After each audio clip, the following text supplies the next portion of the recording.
You know, they say revenge is a dish best served cold, but let me tell you, sometimes it's best dished out at the crack of dawn with a chorus of tow truck engines humming like angry bees.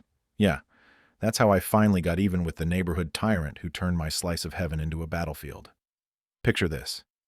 I wake up one crisp Colorado morning to the sharp sting of hot asphalt fumes invading my nostrils, my prized dirt driveway, that rugged path I shelled out 90 grand for just to keep it mine, out of the HOA's greedy clutches, now smothered under a slick black layer without so much as a, "Hey, mind if we," from anyone.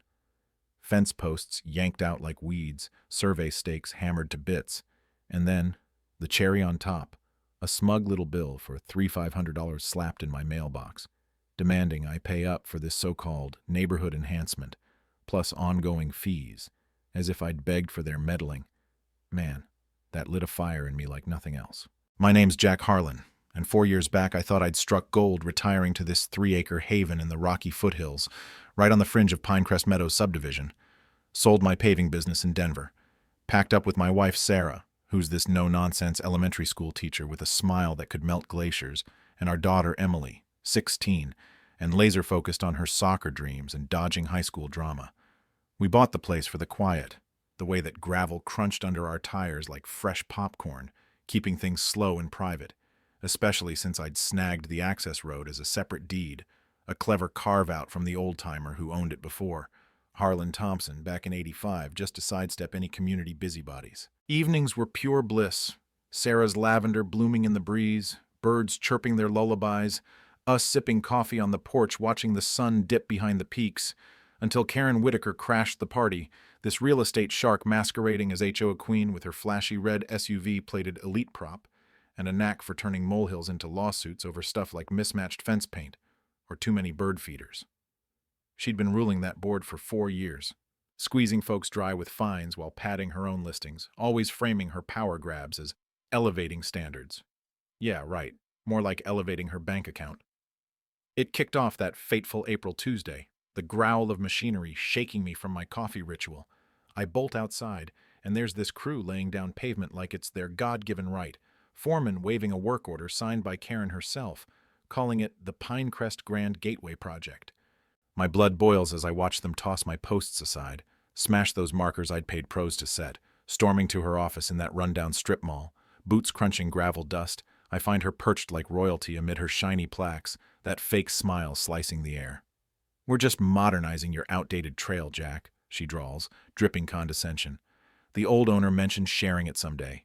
No papers, mind you, but trust me, it's for the greater good." Next day, bam, certified mail hits. Assessment for the upgrade, monthly dues, threats of lions if I don't play ball. Sarah's slamming doors in fury, Emily's friends suddenly treating our fresh blacktop like a skate ramp at dawn, wheels grinding right under our window like nails on a chalkboard. But Karen didn't know about old Harlan's ironclad deed clauses, buried deep to fend off exactly this nonsense, or that I'd built my career spotting land scams so I wasn't about to roll over. She ramps it up quick, slapping up fancy stone pillars at the road's mouth, brass signs gleaming Pinecrest Meadows Elite Entrance, STAR 2022, branding my land like her trophy, then hires this rent-a-cop in a golf cart to patrol her thoroughfare. Thursday rolls around. I'm heading out for errands when this guy flags me down at my own driveway's end, clipboard poised like he's busting a felon. "ID and proof of access, sir. Community protocol," he says flatly, shrugging off my protests that, hell, that's my house right there.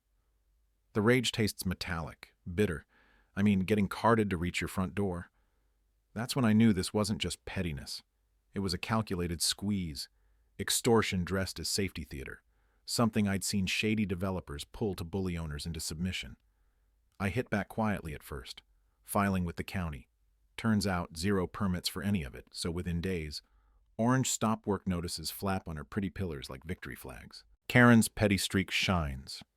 Emergency board meeting I wasn't invited to.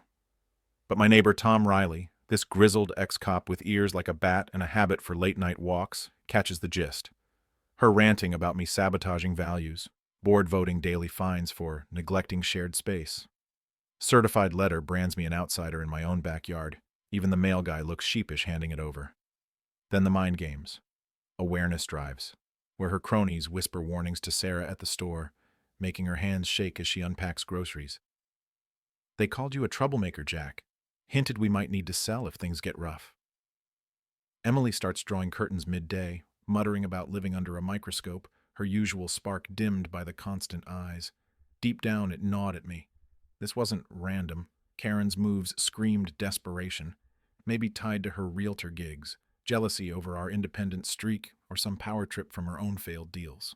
I call my old partner for a fresh survey. Costs exactly what she's billing me, poetic, and hire Mike Sullivan, this PI with a nose for buried dirt. 3 days in, jackpot. Karen's got shell LLCs snapping up lots around mine for 18 months. Aerials showing she's encircling me for a high-end condo flip. My holdout's the missing piece, worth millions if she forces a sale. Prescriptive easement? Her claims flimsy as tissue, no decade-long use proof since I'd gated winters, receipts stacked like armor. But she escalates. Beautification strolls turn stalkerish, phones clicking at our yard.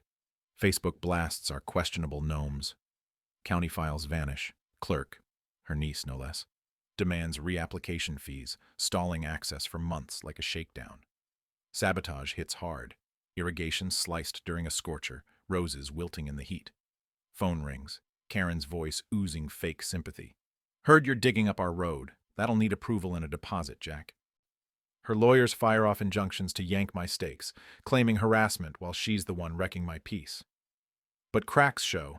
Tom offers cams, Dr. Lisa Chen shares tales of her own fines for non-standard planters. Mary Novak reveals skipped trash hauls after refusing a lowball offer. We bond over coffee, their stories mirroring mine. Systematic pressure to sell cheap, fueled by Karen's empire dreams and her mounting debts. Mike digs up $280K in loans, maxed cards, a gambling habit bleeding her dry. Taxes spike on improvements, utilities glitch with anonymous tips. Sarah finds a note on her car. Tell him to back off before it worsens, her eyes wide with that quiet fear that twists my gut. Inner turmoil boils. Am I dragging my family through hell for pride? But no, this is about roots, rights, the American dream not being paved over by bullies. We turn the garage into a command center, maps pinned, files strung like detective threads. Tom's surveillance snags midnight marker thefts. Dr. Chen's research shreds her claims. Mary's social posts expose the shells. The sham mediation's a farce. County office packed with her board, thick folders, PowerPoint preaching impact. Offers 15 grand for my road, worth 5 times that. I stand, voice steady despite the fury. How about 0 and an apology for the headache? Walk out to their stunned silence. Media blitz follows. Front page hit piece calls me the divider, her as the hero. But our cams catch more. Guard hassling Emily at the mailbox. Complaints tanking our insurance, even a whisper campaign hitting Sarah's job, some bored crony hinting her family drama questions her professionalism, her Hail Mary. Petition to rezone my road public, eminent domain looming for pennies.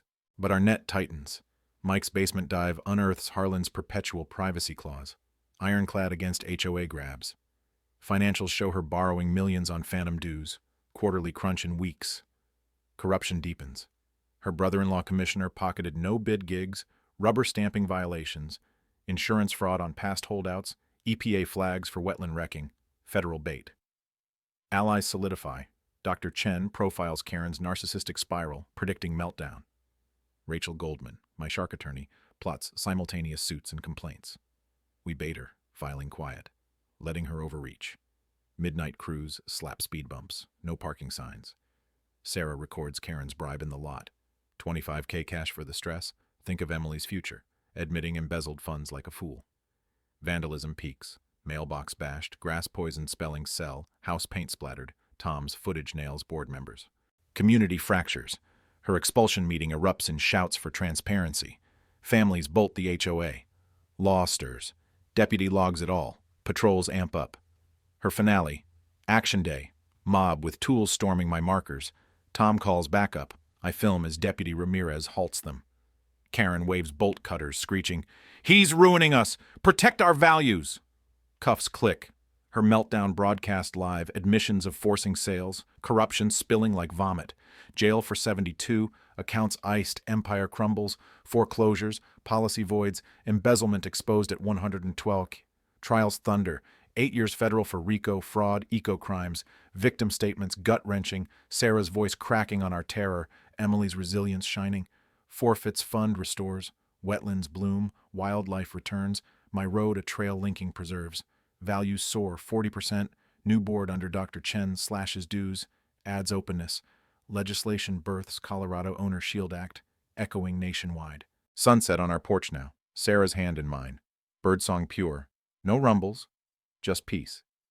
Donated settlement chunk starts a Foothills scholarship for teacher kids.